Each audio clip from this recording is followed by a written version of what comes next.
Welcome to our webinar at the Wagner Law Group. I'm Stephen Rosenberg. I'm the head of the firm's ERISA litigation practice. With me also presenting today is Mach Millette with Marsh USA. We're addressing the subject of COVID-19 and director and officer liability, defense insurance coverage, and the role of the broker. Thank you for joining us today. There's a famous Warren Buffett quote about only when the tide goes out do you discover who's been swimming naked. And it has some viability here and some importance here, because what we're really talking about is lessons we learned after the stock market collapse in 2008. Obviously, the triggering events were different, but we learned a great deal about directors and officers coverage, what then at that time seemed to be potential liabilities and risks that no one would have foreseen, that now in a little bit of a silver lining, we at least have that history to use to try to predict a little bit of what our future exposures for directors and officers will look like. So one of the lessons we learned after 2008 is a variation of that Warren Buffett idea. Excuse me. Is namely the idea that what employees and plan participants and others will have ignored, excuse me, with regard to stock values, plan benefits, 401k plans, wages, other company liabilities, when the market is going up and everything is moving along swimmingly, they will sue over when the market collapses or when jobs disappear or when there's any other type of a significant downturn in other economic indicators. Just yesterday, I was reading an article on Law 360 talking about and quoting a wide number of lawyers on what we can expect now as the market is downturned for future litigation. And one of the things that jumped out at me was a quote that as 401k accounts collapse, you'll see a lot more class actions and individual participant suits. And the exact quote had to do with the idea that now that the market has gone down, they need someone to blame. And one of the things we learned after 2008, when you compare sort of the upward trajectory in 2006, 2007 with what takes place in 2008, 2009, 10, and so forth, is that that's not really accurate or a fair way to talk about it.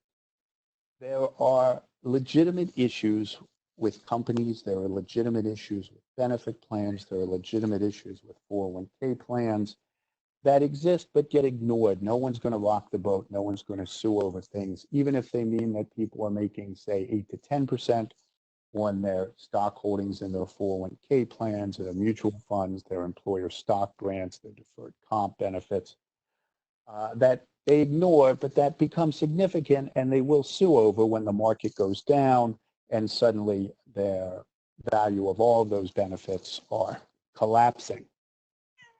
The conduct was likely always actionable, even when things were going up. So it's not just that someone's looking for people to blame, it's that ships were allowed to get a little loose, and now that things are bad, those things can't be allowed to continue and they will create litigation. So our goals today are to really address three issues. The first is to get an overview of the types of claims against company directors and officers that arise out of a substantial market downturn, and what do they look like? And then we have two other goals which really relate to insurance-related issues, and I'm going to turn that over to Mach for him to address. Thank you, Steve. As to goals 2 and 3 today, although I personally don't have any issue with skinny dipping, I don't think, back to Mr. Buffett's quote, I don't think insurance is a place that you want to be swimming naked. And so we're going to talk a bit about what the insurance coverage issues look like in these sorts of claims and how a claims advocate can help you navigate your way through that with your insurance company to make sure that you maximize your insurance recovery.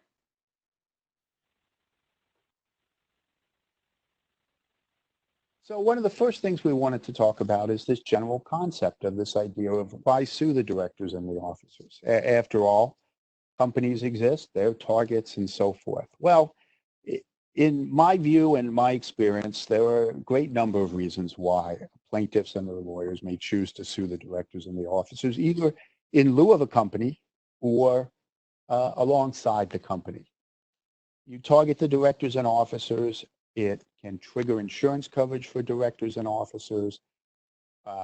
Many companies are written to both provide indemnification for directors and officers by the company, but also to have the company provide directors and officers coverage. So it gives you two potential targets. A company may not have as much insurance as a plaintiff's lawyers would like, and they may hope to then loop through the indemnification provisions available to directors and officers to get to the deeper pockets of the company. Or it could be the other way around. They may presume that the deeper pockets are some of the corporate officer dependents, particularly if you have a private company. You may have private equity investors and others who have deep pockets who are being targeted. So it gives multiple ways of getting at the deep pockets that plaintiffs are after. There's also a sort of reputational risk to directors and officers. There's a personal financial risk to directors and officers from including them, which can bring settlement pressure to bear on the company or the company's insurers. And finally, there will be barriers to recovery from the company itself, most likely and most often bankruptcy. One of the issues we'll talk about a little later on is a case in which pierce the corporate veil theories and potential personal tort liabilities are used as a theory to get around the bankruptcy of the company and go directly against directors and officers. So we're going to talk about 4 different claim scenarios from the post-08 period that demonstrate the risks and nature of these claims. They're all real cases. We defended them all, settled some of them. One went to trial, one another on appeal. The names have been changed to protect the innocent. I was going to use a Dragnet slide here, but that would have dated this entire presentation, so that's not here anymore. But all of these are real cases. If you worked really hard, you could probably find the appellate rulings and pleadings, but we've changed them a little bit so that we're really free to talk freely about them. And one of the big issues that we learned in 08 is that these claims have a long tail. These first of these cases that I handled start probably in 08, and the last one concluded with me standing in an appeals court in 2016. So they have a long tail, and it requires a lot of vigilance on insurance coverage and making sure your clients, the directors and officers, are protected. Defense costs often deplete coverage along the way. March will talk more about the insurance coverage. So whenever you have these issues and these cases going on for 8 years, you need to be vigilant to protect the insurance coverage and make sure they're not depleted, leaving the particular defendant with no way out financially at the end of the claim. So the first case I wanted to talk about was a breach of fiduciary duty class action against the directors and officers, which included the president, the CEO, and certain private equity investors. And the cause of action was a breach of fiduciary duty under ERISA. And the fact pattern really went like this. The company had collected employee elective deferrals for the 401k plan for the preceding month. And they would hold them until the very last minute of the next month under an aggressive reading of the then DOL regulations of when you have to deposit them into the participant accounts, at which point, once the cash flow numbers were okay, they would authorize it and contribute it. Now, what happened here was you had a month, and this is a company with a couple thousand employees, that a month's worth of deferrals never made it into the participant accounts. And they never made it into the participant accounts because they were swept by the secured lender just before that would have occurred when the cash accounts of the company were taken. And thus, those assets never made it in, triggering the 401k-based class action against the directors and officers. And one of the reasons I chose this to start with is it really, when you step back from the 30,000 foot or to the 30,000 foot level, you get an understanding of why these types of cases in this type of a major economic downturn are difficult. When you lay out just the fact pattern, deferrals that didn't make it into participant accounts, you have a sort of classic image of a black-hatted, corporate villain, which is, of course, what the plaintiff's lawyers were relying on. But the reality is it was a little different. The company's management and its primary investors were trying to steer the company into a structured package bankruptcy with a sale of those parts of the operating assets that were worth something to others in the industry, with the idea, frankly and honestly, of retaining as many jobs as possible. But they ran out of time, and that's what triggered the secured lender's sweep of all the assets and the accounts, triggering the lawsuit. The secured lender eventually just concluded, we don't think we're going to get our money. We're going to act before the bankruptcy. And so the directors and officers basically were trying to move a business plan forward, didn't work, and they end up defendants in these types of directors and officers class actions. So as I talked about it, this is how the fact pattern comes in. The company is intermingling deferrals with general cash accounts with the intention of depositing those amounts, but as late as possible. The lender sweeps the account. The cash holdings, including the 401k assets, are lost before they can be deposited. So the defense strategy was essentially to depict the named directors and officers as sufficiently separate from these decisions that they weren't fiduciaries. Essentially, if they had had control over the decision-making of what to do with the plan assets, they would have been fiduciaries under ERISA, and the theory in targeting them was that that liability is personal. The defendants, to the extent that they were not only directors and officers, but deep-pocketed investors, was to make them personally liable for it.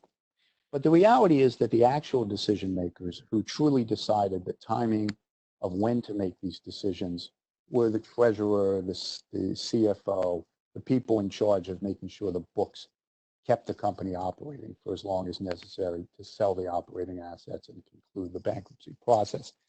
They were not named as defendants because they were lower level officers and company officers, not directors.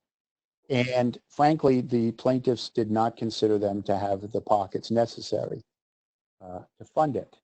So they did not name them. So the defense strategy was, to a large extent, was to establish a factual record that the directors and officers who were targeted were not personally liable. They had the wrong defendants. So the result was a settlement, eventually paid by the directors and officers of the insurer, after the court agreed with the defense strategy that the deep pocket defendants who had been named as directors and officers of the company were actually not the fiduciaries, leaving only the insurance funds as the target. So the insurer eventually settled the action, and it went away on that basis, or despite the picture, probably significantly less than the case was worth, simply because of limits on the coverage. So now I'll turn it over to Mach to address the insurance and claims advocacy issues. Thanks, Steve. And just on this first scenario, before we launch into the specific issues involved here and what a claims advocate might do, I just kind of wanted to take a step back too and talk about the role of claims advocacy. I think there is sometimes a conception that claims advocacy is about forcing an insurer to pay for a claim that they don't want to cover. And while certainly sometimes claims can become adversarial, the best claims negotiations and claims advocacy situations and defense situations are done in a more collaborative and cooperative manner than that. And it's really sort of a team effort between everyone to try to revisit and reestablish a plan that is consistent with the shared intent of the insured and the insurer in terms of the coverage that was written. And if that can be achieved between the underwriters and the placement and advisory folks at the broker and the claims person and the claims advocate and the senior leadership and defense counsel and outside coverage counsel, those are always the smoothest claims advocacy situations and insurance resolutions for that matter. Sometimes it goes that way, and sometimes it does not. And if it doesn't go that way, it can certainly become a bit adversarial and become about a lot of other factors. And I would say that the biggest factors in terms of determining whether or not you will have a successful resolution of an insurance situation beyond the policy language, which is hopefully strong in favor of the insured for coverage on the particular claim. But often there are gray areas. I think the major factors are loyalty and commitment to the relationship from both the insured and the insurer and the broker, transparency of communication during the process and long before the process, during the underwriting process, renewals, what have you, the reasonableness of the positions on the two sides between the insurer and the insured, and then cooperation between the various parties to make sure that everyone is on the same page, well advised of the situation and what have you. And going back to the coverage issues with this particular situation, where that starts is that you are going to have a number of insurance policies implicated in this scenario. At a minimum, you are going to have the directors and officers liability insurance policy at the company and the fiduciary liability insurance policy at the company, if any. And you are also going to have the private equity firm's general partnership liability insurance somewhat in the picture as well, given that you are going to have some allegations there. And so the first issue is going to be notice. It's certainly important to make sure that there is timely notice of the claim when it is made. And the definition of claim does not typically just stop at a filed lawsuit, but often has precursors to that, demand letters, or what have you. And so it's important that insureds know what the definition of claim is and that they know when to notice that claim and do so in a timely fashion. And certainly you want your broker's claims folks to help you coordinate that and decide what time to notice is and what have you, and make sure that it's done in a timely basis. Now, you are going to have some overlap between these various insurance policies, and there's going to be a need to coordinate the response of the various insurers. There may be some overlap. Certainly with some frequency, you will have the same insurer on the primary company directors and officers liability policy and the fiduciary liability policy, but it'll be a rare situation where you have perfect matchup between all of the insurers on those two programs and the private equity's general partnership liability insurance policy and what have you. And so there is going to be a fair amount of work to coordinate the various insurers to make sure that everyone is reaching a fair decision at the end of the day in terms of who's going to respond and who's going to respond first. And I will say that sometimes in that conversation, two things can start to get in the way of revisiting the original intent and being reasonable. And those are the respective limits on those insurance policy programs and also the respective retentions. Those can certainly, if there's a high limit and a low retention on one policy and a low limit and a high retention on another, that can start to impact people's approach to which policy they think should respond first. The second issue that you will encounter, other than the coordination between the various policies and triggers, is, are the named individuals insured persons under those policies? Are they insured persons under the D&O policy? Are they insured persons under the fiduciary liability policy? In particular, Steve was talking about the strategy, the defense strategy here of basically arguing that these individuals were not fiduciaries. Well, that may raise some issues for the coverage under the fiduciary liability policy in the first instance before that argument even prevails. But certainly at the end of the day, if that argument prevails, it will certainly raise some issues as to coverage under the fiduciary liability policy. So it's important to take that into account in advance, discuss it with your insurer, discuss it with your claims advocate, and make sure that everyone is on the same page about what happens if there is a decision during this litigation that changes the landscape of liability. The conduct exclusion may also come into play here, along with an ERISA exclusion on the D&O perhaps, and you are going to have to work through those exclusion issues along with the definition of loss as well, needing to make sure that whatever the ultimate damages here are something that is covered loss. From a claims advocacy perspective, separate from the coverage issues, I talked about coordination. That's certainly important. Allocation will come up as an issue here, allocation between covered and uncovered insureds and covered and uncovered causes of action. And it will be important to make sure that everyone is on the same page before settlement starts to be discussed. Steve mentioned that ultimately settlement was the resolution here, and transparency and timeliness and making sure that the insurance company is engaged and aware of the process and the exposure and the defense costs and potential defense costs going forward is all important to make sure that at the end of the day, with the help of defense counsel, you can provide updates, you can establish appropriate allocation, and at the end of the day, you can establish appropriate settlement participation from the insurance companies. Steve, we'll turn it back to you for the second scenario. Thank you much. So the second case I wanted to talk about, and this, as we get to the next slides and I talk about it a little more, will tie very nicely into Mach's comments about the need to have everyone working together and on the same page and staying in communication with the insurer to figure out how to resolve a matter. It has to do with the personal liability of directors and officers. This was a case in which a fairly substantial private company at the time was running a very cash-intensive business operations. And essentially, the cash flow dried up after the stock market collapse, partly because of a significant downturn in its customer, which was large-scale public corporations and very wealthy individuals who reduced spending, but also because they were still in an acquisitions phase in which they were also still raising money from Wall Street and private investors, and a lot of that declined substantially at the time. It was frankly simply poor timing from that perspective. So after the market collapses, clients are canceling contracts. The business model involved millions of dollars of deposits, what lawyers would think of as evergreen retainers. They would be regularly replenished to cover operating costs under the contract for the particular customer. And much of that money would operate for the company's sort of operating cash flow to provide its client base with the services being provided. At trial, the officer would actually use the phrase, which jumped out at me, that it was like a bank run.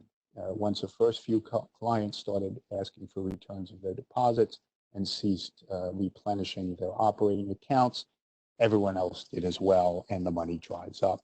So the company goes into bankruptcy, and there aren't a tremendous amount of assets, certainly.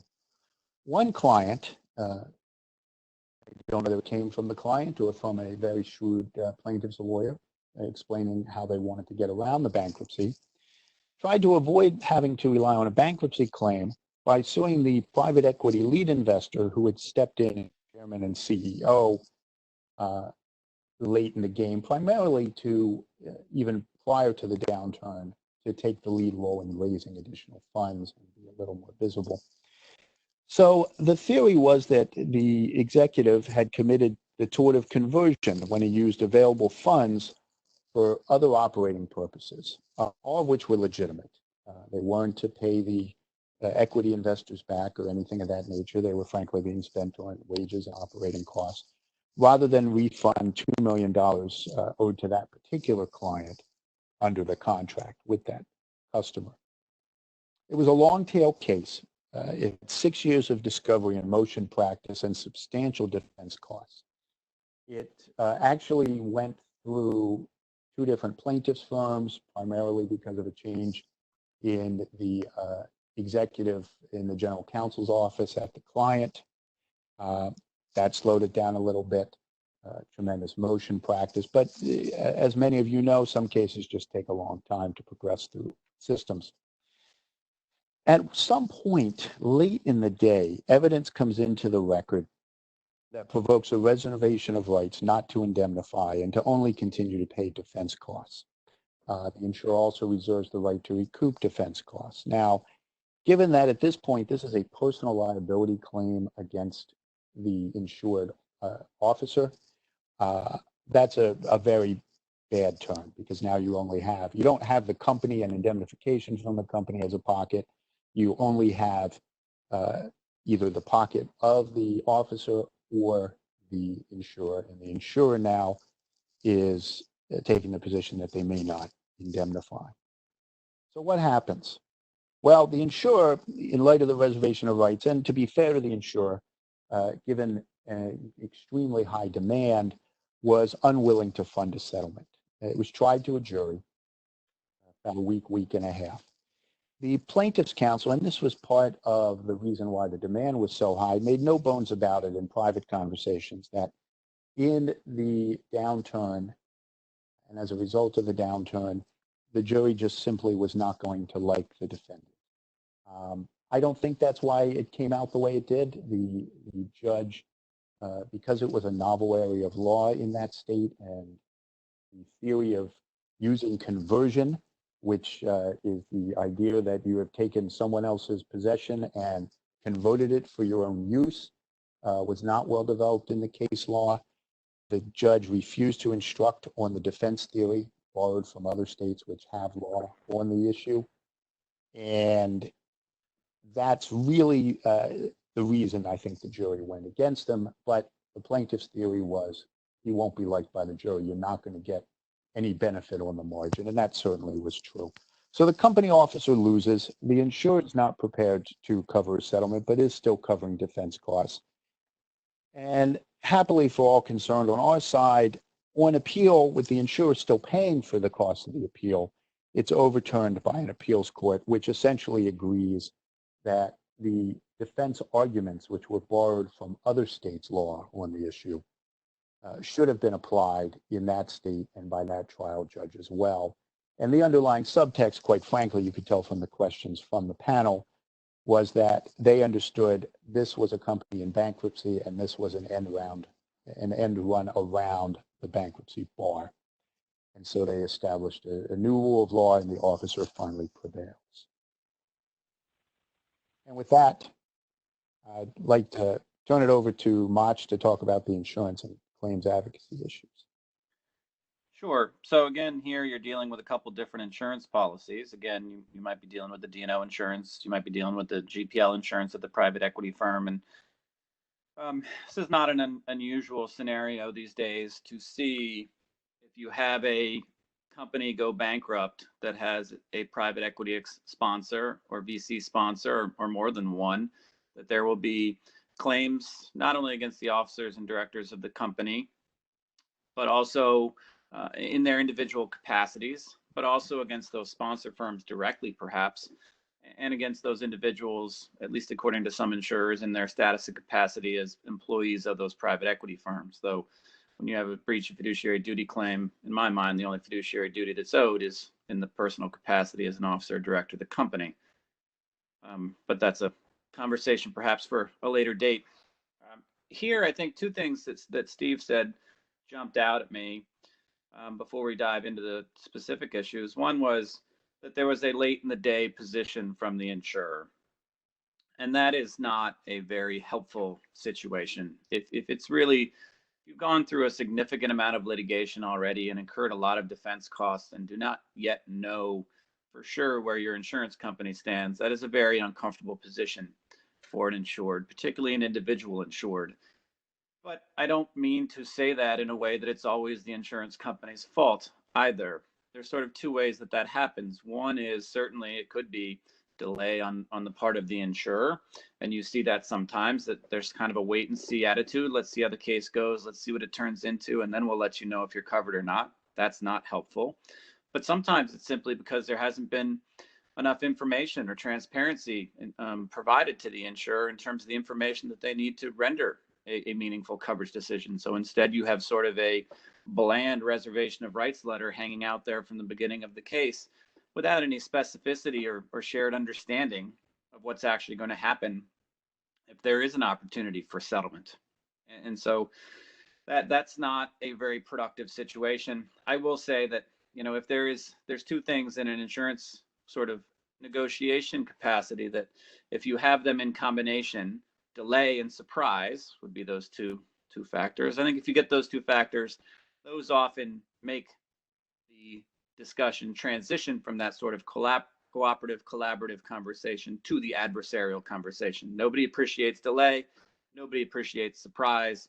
And so whichever side of the relationship that happens on, it typically causes the other side to sort of throw up their hands and say, this is no longer a friendly negotiation between business partners. This is an adversarial pre-litigation conversation between two opponents. And that certainly takes the conversation in a very different direction. So if you can avoid delay and surprise, that's certainly a good thing. The second thing that Steve said that jumped out at me was that he said, happily for all concerned, eventually there was a win on appeal. What I wonder about the happily for all concerned, and Steve, you could comment on this if you would like, or perhaps it gets too much into the specifics, but it's not necessarily a happy result for the insurer always, just because the case got resolved favorably at the end of the day. Because consider the possibility that you could have negotiated a settlement, perhaps, of this case early on in the process for a lot less than you ultimately spent in defense costs and the insurance company reimbursed in defense costs, taking a case all the way through trial and all the way through the appeal. Certainly, winning on appeal is a good result for the insured, though an awful lot of time and energy and heartbreak probably was consumed and took place in the meantime. But at least they won at the end of the day. But for the insurer, it may be sort of an illusory win. Sure, you got the insured out from under this case. Sure, you didn't pay a settlement. Perhaps the settlement would have actually been less than settlement costs at the end of the day. Now let's dive into the specific insurance and claims advocacy issues. One, certainly bankruptcy itself has an impact, and it has an impact on the insurance coverage, both in the context of whether or not there's a policy still in place, but also how you have to negotiate issues around the policy operation.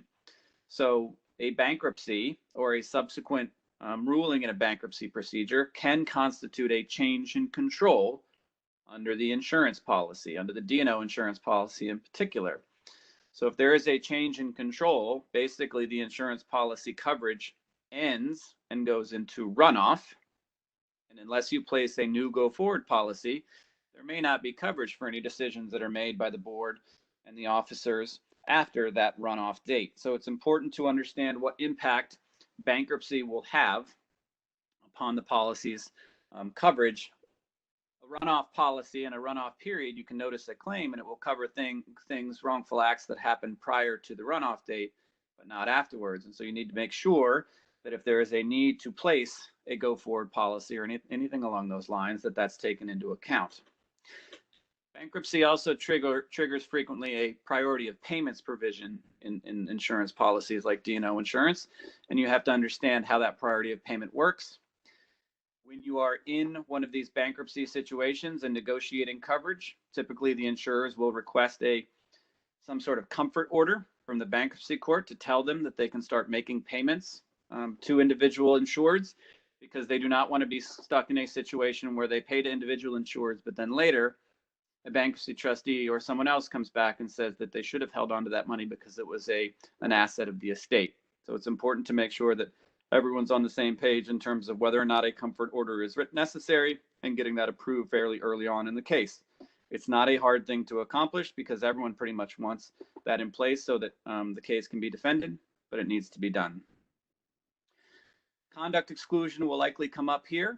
So a conduct exclusion in a D&O policy will typically say that if you are found to have committed an intentional or criminal wrongful act, that there will be no coverage if there is a final non-appealable adjudication in the underlying action of such an action, of such a wrongful act. So an insurer might raise this issue at the beginning of the case, but they certainly shouldn't be able to rely upon it to deny coverage until there is a final non-appealable adjudication. That cause of action for conversion can also raise some issues around the definition of loss. As Steve mentioned, conversion is sort of the concept of taking money that you are not entitled to and refusing to give it back.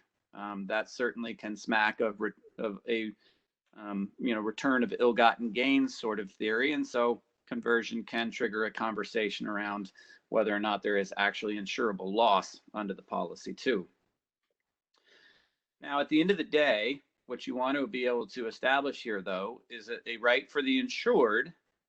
From an insured perspective, you want to be able to establish a right of the insured to fight or settle whatever makes the most sense to protect their personal assets. In order to make sure that an insurance company is on board with the decision whether to fight or settle, you do not want to end up in that situation where you have a late in the day coverage letter. Instead, you want to have provided the insurer with sufficient information to be in the right position to help settle the case if that's the decision, or help fight the case if that's the decision. And usually the required elements to get an insurer in that position are a litigation budget, a fair discussion either in writing or on the phone with defense counsel about chances of success in the case, what the worst case exposure is and the likely results, so sort of an exposure analysis, and then finally a reasonable settlement value. And this highlights the important role of defense counsel in this insurance conversation.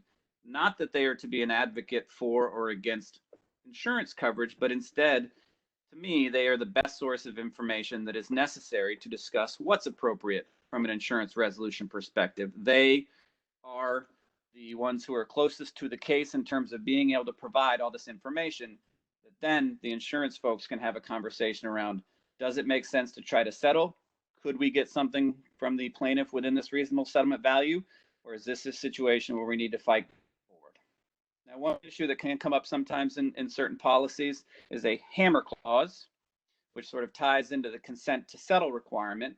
A hammer clause will say that if the insurance company wants you to settle and you choose not to, there may actually be consequences of that in terms of reduction of what you can recover later on.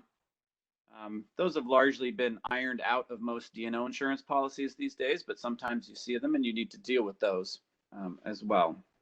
So hopefully at the end of the day, which it sounds like it did here, Steve, the insurer steps up and supports the defense all the way through the end. Now, I wonder, maybe you can comment on this, when you had that earlier chance to settle the case, if you had done so there, would it have been cheaper at the end of the day than actually having to defend all the way to the end? Sure. Yeah, I was just going to say, listening to your description, I was replaying years ago in my head, did I hold up my end of the bargain in that discussion back and forth? And I think I did. But I wonder what the insurer would actually say. It would have been a good place for a claims advocate to be in the middle and make sure that we're all speaking the same language. In real time. In terms of the settlement possibilities, to be quite fair to the insurer, they offered me, there was a court-ordered mediation, and they offered me, or not offered me, but they gave me authority that was less than, obviously, the cost of a full-blown trial and appeal. Not sure anybody thought we'd, litigate till the cows came home at that point. But they put up enough money to have a legitimate conversation. It never actually even went out on the table because the demand was so high. And the mediator, who was a well-regarded local attorney appointed by the court, basically said, there's no point in putting the money out there. You're never going to get anywhere. The number's very high. As the mediator said, I'm not commenting on whether it's an appropriate or inappropriate number, but there's just too big a gap. There's no point in the discussion. And that's actually, just as an aside, the environment in which literally the plaintiff's lawyer showed up with a Google Earth picture of the defendant private equity investor's home in a wealthy community and said, obviously he couldn't actually put it into evidence, but said, I'm just going to show this into the jury at some point and you're going to lose. So there was no real good opportunity to settle as a result of the amount of the demand. Yeah, not the most nuanced liability theory there. You have a big house that we should be able to recover from you. That's exactly right. So all right, well, move on to number 3. Sounds good. The third scenario I wanted to talk about is what we call in ERISA world employer stock drop cases, which we had some of after the 08. They became much more prevalent a little further along, even independent of the 401k stock market collapse after 08.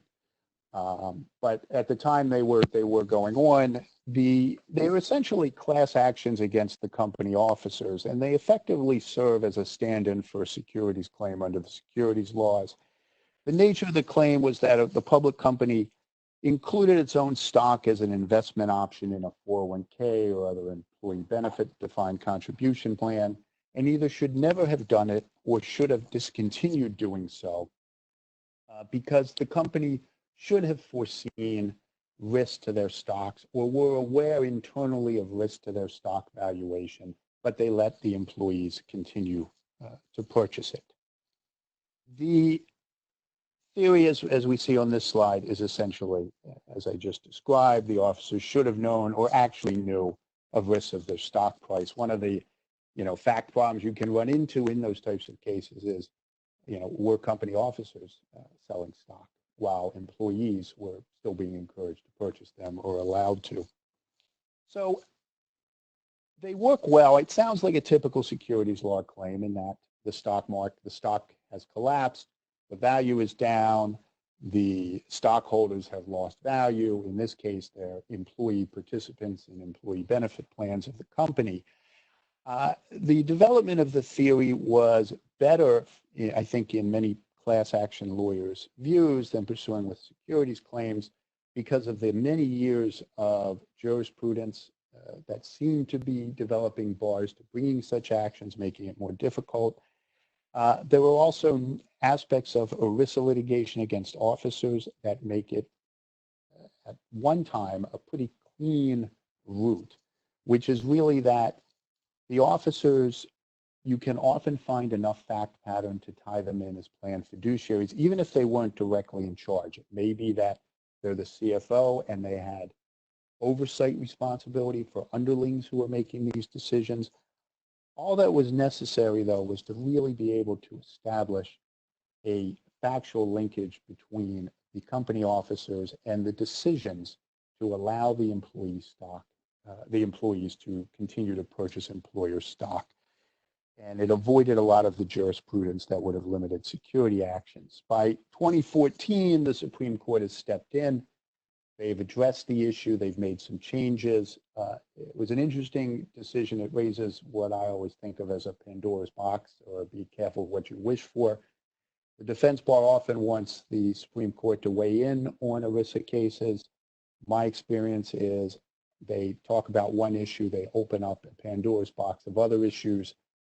And sometimes you find out afterwards, as the jurisprudence develops in the lower courts, that what they opened up was worse than what the defense bar was trying to get fixed at the Supreme Court.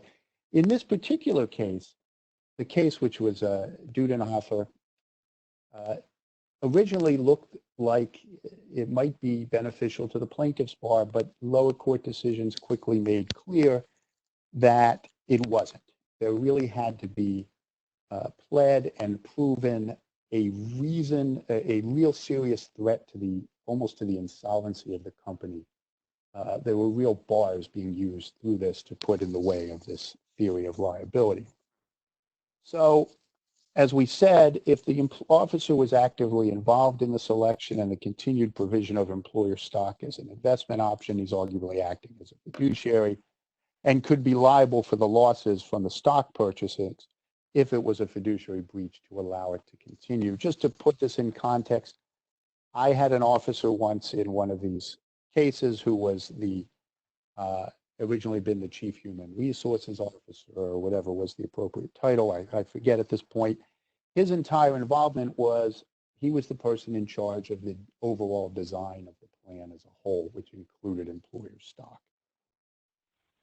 Not involved later on in whether you would continue it in the face of the alleged information that should have made them stop doing it, which is necessary for the employer stock theory, but nonetheless included in the case. So why is it valuable to the plaintiffs and the class, given that the officer almost certainly won't have the assets to cover the liability? Well, it's a personal liability of the fiduciary, of the corporate officer. The assumption is the officer becomes a pass-through either to coverage by an insurer or to indemnification by the company, or particularly if you're able to reach high enough up the food chain in the corporation, to a settlement intended to protect the officers. So I wanted to turn that. But actually, before I turn it over to Mach, I did want to mention one thing. There's real issues here with this, I think. Although the ERISA bar has concluded this is a very defensible theory, that world may change. I think it's going to be very hard to just assume that airlines, hospitality industry stocks, major hotel companies, for all we know, I can conceive theories for motion picture chains. There are a lot of public companies you can envision putting together an argument against saying, given what happened in China, given what happened in South Korea, given what was going on in Italy, given what was going on in Spain, you had forewarning, you should have known, or maybe you did know internally, you should have kept the employees out of the employer stock at that point. And that may be a viable theory to continue with employer stock in this case. The real issue there is those are very deep-pocketed and powerful defendants, and the major class action players may go after them. But what we see when that happens, particularly if they have any success, is that sort of smaller, less well-known class action firms will start targeting smaller companies for those, smaller public companies for those same ideas. So we may see a kick up in that. And with that, I'll turn it over to Mach. Yeah, so here you may well have some of the same issues we've been talking about before. I think one thing that's a little different is, correct me if I'm wrong, I think these were frequently referred to in the past as sort of tag-along ERISA suits. And so you certainly have a coordination between D&O insurance issues and the fiduciary liability insurance issues and the two policies. If you have one of these situations where a claim is brought by employees, at least in theory, by plaintiff's lawyers, that something was done as to administration of the plan, you likely already have a bigger piece of litigation that alleges that the public shareholders were done damage by whatever the underlying misrepresentations or what have you were as well. And so you're going to have a situation in which the D&O litigation and the D&O insurer may well sort of lead the litigation process, and the fiduciary will follow behind. But you need to coordinate the two insurance programs and make sure that insured persons under the two policies are being appropriately divvied up and protected. Conduct exclusions may well be an issue at some point as well, and those conduct exclusions may be more or less important depending upon how certain decisions happen in the course of the litigation as well.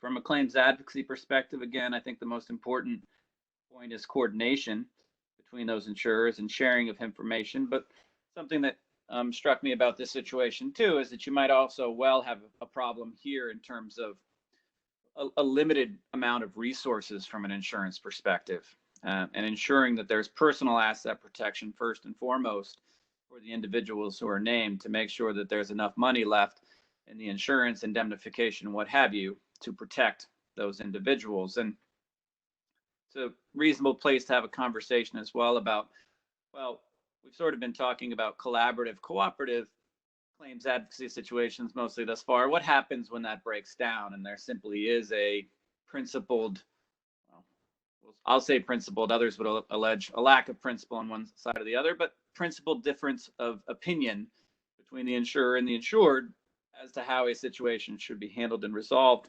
And there are most certainly methods to position the situation from a claims advocacy approach, basically to put the insurer in between a rock and a hard place. And they basically have to make a decision between following the request of the insured, or the insurance company will put itself in a position where they will not only have to deal with sort of adverse consequences of their decision not to support a settlement or not to pay defense costs within the policy limit, but also beyond the policy limit. So sort of any excess liability that may take place based upon a bad faith theory or a failure to provide consent to settle in a reasonable situation, what have you.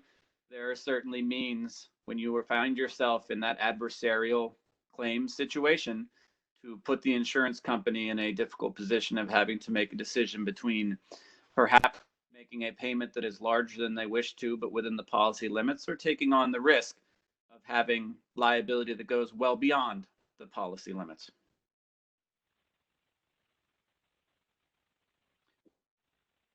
So I think we can move on to scenario 4. Thank you, Mach. So scenario 4, once I get the slide to move there. Now we'll kick back one. So the fourth scenario is very much in a lot of ways an insurance scenario, and one that Frankly, at the time, I was handling, as the lawyer to the company and its directors and officers, both in defending the actions and in organizing with the insurer, but honestly would have been much better served with a claim advocate handling the piece that I'm going to talk about here. So after the '08 collapse, my client shuts down a number of operations throughout the country. It raises a number of issues that provoke lawsuits in multiple jurisdictions that go on for years. Some of them involve benefits that are unpaid. Some of them are State Wage Act claims. They shut down operations in multiple states. There are customer and vendor disputes in multiple states. The first significant claim, and this is where I became involved, was filed in Massachusetts arising from an 800-employee operation that was closed. Cases follow reasonably quickly in multiple jurisdictions throughout the country. So they vary in scale. There are class actions, and then there are, a few $100,000 value customer disputes. Many, but not all, trigger insurance coverage. Often it can be only because one claim is just enough to trigger a duty to defend in a given suit. Some cases had more clearly had insurance coverage for them. Often the legal claims really aren't that complicated or distinct in the sense of really needing expertise in the particular jurisdiction. The central claims, which in most of the suits, which weren't always the ones that triggered a defense obligation, usually involved state breach of contract, wage act, tort law, misrepresentation, things of that nature, which, while the nuances vary from state to state, aren't that unique, as opposed to certain types of claims that, the case law on a certain issue in California, for instance, take a non-compete clause, may have nothing whatsoever to do with how the world looks under a non-compete clause in North Carolina. This was not one of those circumstances. The cases were not all that different legally from state to state. But the issue really was the company's business practices, its business model, the fact that there were acquisitions that had recently been concluded that triggered some of the lawsuits. There were acquisitions that were never finished that related to some of the lawsuits. Documentation, just because of what had occurred, was sometimes sketchy. Key decision makers and fact witnesses who were important to the defense of the claim, many of them were no longer with the company. During the course of the litigation, some would actually become hostile to the company, usually as a result of monetary losses they had suffered, or later deferred comp or contractual payments that they weren't going to receive. So this created a scenario in which what we really wanted was to have the first claim lawyers handling the cases throughout the country, primarily because what mattered was the expertise that had been developed and the knowledge and relationship with the witnesses, including the sort of institutional memory and knowledge of what executives had told us and what documents they had provided us with and what they had explained when they were still with the company, which wasn't always the case as the litigation preferred. In that case, the insurer preferred to use its panel counsel in each state rather than incur the additional costs of using out-of-state counsel, between travel, additional time, additional costs of that perspective, and of having to bring in local counsel in each one. Now, we eventually convinced the insurer to allow the original defense team to handle all of the cases throughout the country, really by making the presentation on a cost-benefit basis that anyone else would be starting anew, mastering all of the information and facts and knowledge base that had already been created. And second, they would be incurring those costs, but also second, there was a risk, given that a lot of the evidence was no longer in the control of the company, namely executives who had left, that new counsel without access or historical knowledge of that information wasn't going to be able to get as good a result in these other newer cases in other jurisdictions and risked larger indemnity payments. But it was a tough road to hoe. And as we move on to the next slide for Maj to discuss, is a scenario in which we would have been well served by a claims advocate. Yeah, so for better or worse, this is a fairly typical scenario for the situations in which we get involved. And, it really starts with trying to make sure that everyone can get on the same page in terms of who's going to be defense counsel. To your point, Steve, if you have a number of different insurance policies involved, some of which are duty to defend, some of which are duty to indemnify, maybe some of the duty to indemnify policies have a panel counsel requirement, like you were talking about. It is a conversation that should happen early and extensively as to who should act as defense counsel on the various pieces of litigation. And sounds like you went down the right path, which is the right conversation is to say, okay, well, what makes the most sense from a cost benefit perspective? And let's try to all get on the same page and make sure we're doing the right thing to reduce everyone's potential exposure here, all of the insureds, all of the insurers, what have you. Now, you can run into some roadblocks to reasonableness under that situation. You may have an insurer who has the right to appoint counsel under a duty to defend policy, and they want to use their counsel. They have a history with that counsel. That counsel has gotten good results for them in that past. That counsel happens to charge a very attractive rate to that insurer because there is a repeat relationship. So you have to be able to have an open conversation about why the insured thinks that this particular defense counsel can handle the case the best and the most efficiently. And you can have a fair amount of back and forth on that. The next layer below that is sort of panel counsel on a duty to indemnify policy. These days in duty to indemnify policies, you have sometimes a requirement to use panel counsel and sometimes the right to use panel counsel. And if you use them, you might have a lower retention or more favorable reimbursement of costs. When I was litigating, I served as panel counsel at 3 different firms on securities claims in particular. And certainly there are some benefits to that relationship. There is a level of sort of history and also understanding of what is acceptable and what is not acceptable in terms of the insurance company's expectations around what you can charge for. So you want to get those issues ironed out early on in a situation like this. Who's going to handle the case? What are they going to be reimbursed for and what are they not going to be reimbursed for?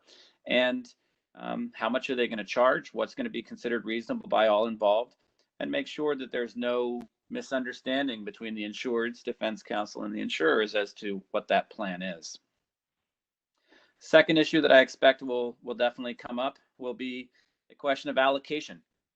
So you mentioned the idea that there were some covered claims, some uncovered claims. I imagine there were some covered defendants and some uncovered defendants. So I'll just throw some numbers out there from a recent case that I had where there were 15 named defendants. 10 of them were clearly insureds, 3 were clearly not insureds, and 2 there was some gray area. And then on the cause of action, 20 were clearly covered, 20 looked like probably weren't covered, and 10 were sort of gray area as well. So how do you work through that in terms of allocation? It is an extensive conversation between insurer, insured, claims advocate, and defense counsel as to what is the appropriate allocation, not based on number of defendants and number of claims, but what is the defense time actually being spent on? Because at the end of the day, what you really want to do in this situation is make sure that everyone is on board for the same plan and that there is the least possible difference between what the insurers are willing to reimburse and what is being incurred. In my mind, you are trying to reduce the delta between what the insureds have to incur for defense costs and what the insurance company is actually going to cover. And if you have a collaborative, productive conversation about that early on in the case, that can be established. If you try to have that conversation halfway through the case or later on, it is much less productive. The other main goal here in my mind, beyond reducing the delta on defense costs, is to protect the individual insureds at all costs. The individual D's and O's should not have to reach into their pockets, basically, to pay these amounts. And you are going to have some limited resources in certain situations, and the goal is to make sure that the burden is borne first by the insurers as appropriate, Second, by any entities that are still involved as appropriate through indemnification or what have you. And lastly, truly lastly, is for any individual director or officer to have to pay any amounts out of pocket. That is the absolutely worst case scenario that we try to avoid. Very good. Thank you, Mach. So in conclusion, I think we're all already seeing this throughout the media. I wouldn't say we're necessarily seeing it yet in the courthouses, but we will, though we are to a certain extent already. Any significant economic downturn inevitably increases the litigation risk for directors and officers. That's history tells us that's just a simple fact, almost a law of physics. We can all safely project that this will be worse. The economic downturn is worse. The circumstances are unprecedented. It seems inevitable that we will see more litigation and liability risk for directors and officers than we even saw after 2008.